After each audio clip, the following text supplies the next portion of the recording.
A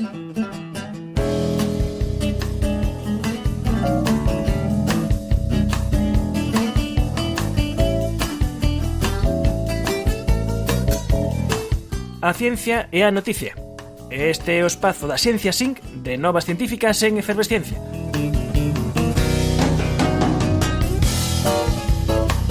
Eva Rodríguez, moi boas tardes. Hola, que tal? Moi boas tardes.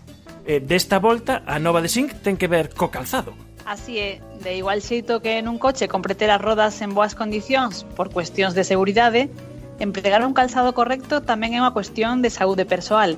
Un equipo da Universidade da Coruña, dirixido polo podólogo Daniel López, ven analizando o uso do calzado por parte das persoas maiores. Boas tardes, Daniel. Boa tarde.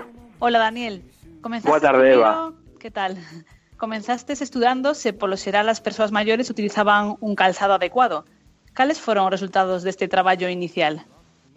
Sí, dende a unidade de investigación na que participo, unha das inquedanzas que temos é tentar optimizar, tentar mellorar a saúde das persoas. Neste caso, sabemos que as persoas maiores son persoas que, debido á etapa da vida na que se atopan, pois é necesario que teñan uns cuidados máis pormenorizados para mellorar o seu estado de saúde a nivel xeral e do pé de forma especial. Os integrantes do grupo de investigación xurdiunos a hipótese de que a xente maior pois calzábase de maneira incorrecta. Esa foi un pouco a prioridade para levar a cabo o estudo. E que resultados obtivistes deste estudo? Unha vez invitados a participar pois unha serie de persoas que acudían á Clínica Universitaria de Podoloxía da UDC, da Universidade da Coruña, démonos conta que logo de analizar a forma de camiñar e logo de analizar a función que ten o pé, que o 83% das persoas utilizaban un calzado inaxeitado. Que seguimento fixeron estas persoas? A estas persoas que participaron no estudio, basicamente o que se desfixo foi unha exploración podolóxica para valorar o estado da musculatura do pé, o estado articular do pé, acompañado de estudio en plataforma de presións para valorar a morfoloxía que ten o pé, e utilizando outra serie de técnicas que nos permitía saber científicamente se a persoa utilizaba un calzado dunha talla axeitada ou inaxeitada. E claro, logo viron con este alto porcentaxe de xente que se calza mal nunha idade avanzada que tiña que facer outro estudo para ver cais son estes cambios, non? Que cuestións cambian coa idade nos pés. Xusto, este é o primeiro estudio a nivel mundial que amosa que a xente maior utiliza un calzado inaxeitado na súa rutina diaria. E ademais, este estudio amosou que a xente maior precisa en algunhas ocasións utilizar un calzado diferente para cada pé. Logo destes resultados novos, xurdiunos a idea de coñecer se realmente isto iba a influenciar na súa saúde a nivel xeral e do pé de maneira específica. Para o cal, invitamos tamén a participar a un novo grupo de persoas maiores que tiveran interese en coñecer o estado da saúde dos seus pés e démonos conta que a xente que utilizaba un calzado inaxeitado tiña unhas puntuacións, tiña un nivel de saúde moito menor que a xente que calzaba de maneira axeitada.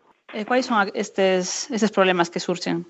Básicamente, a xente que se calza de maneira inadecuada, o que sucede é que a súa vitalidade disminúe de maneira pormenorizada, do mesmo xeito tenden a ter unha actividade física menor, a súa vez tenden a ter, neste caso, unha saúde xeral moito máis debilitada, e de maneira específica no pé, o que o estudo amosou foi que estas persoas tiñan máis dor no pé, que tiñan menos movimento no pé, que tiñan un calzado máis inaxeitado a hora de camiñar, e que ademais tiñan un cuidado do pé moito menor que a xente que calzaba de maneira adecuada. E Daniel, cales serían os consellos? Supoño que serais específicos para as persoas maiores a hora de escoller un calzado axeitado. Básicamente, a persoa que está nesta etapa da vida, o pé vai a variar a nivel de morfoloxía, tende a anchear, o pé vai a perder graxa na zoa plantar, e é básico que o calzado que utilicen sexa un calzado de horma ancha, que permita que os dedos se poidan mover, a súa vez que teña unha suela que seña de goma para aislar, para mitigar o impacto das articulacións a hora de camiñar, e que teña un sistema de axuste, principalmente a poder ser que sexa un cordón. O pé ao longo do día tende a medrar, tende a dilatarse, por iso é necesario que, dependendo un pouco do momento do día no que nos atopemos, neste caso vencellado a xente maior, que poidan estirar ou poidan apretar o calzado que tenden a utilizar. E un problema que supoño que é xeral coas persoas maiores é que se perde certa sensibilidade e non se presta atención, non se revisa diariamente a saúde dos pés. Iso é. A xente maior habitualmente vai a ter unha serie de cambios específicos no pé, como ti ben dís, a nivel vascular e a nivel sensitivo, perden sensibilidade, e a crenza e a cultura popular leva a que moita xente tende a utilizar calzado moito máis pequeno en anchura e en longitude, que o que vai a facer basicamente limitar a mobilidade e a autonomía persoal desa persoa. Oh, yes. I can, yeah. Everybody. Daniel López é podólogo na Universidade da Coruña e forma parte do equipo que investigou os efectos do calzado nas persoas maiores. Persoas maiores, de que idade estamos falando? A partir de 65 anos. Pois moitas grazas por atender a chamada de Efervesciencia. Un placer.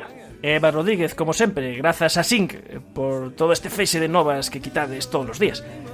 Como sempre, un placer colaborar con vos.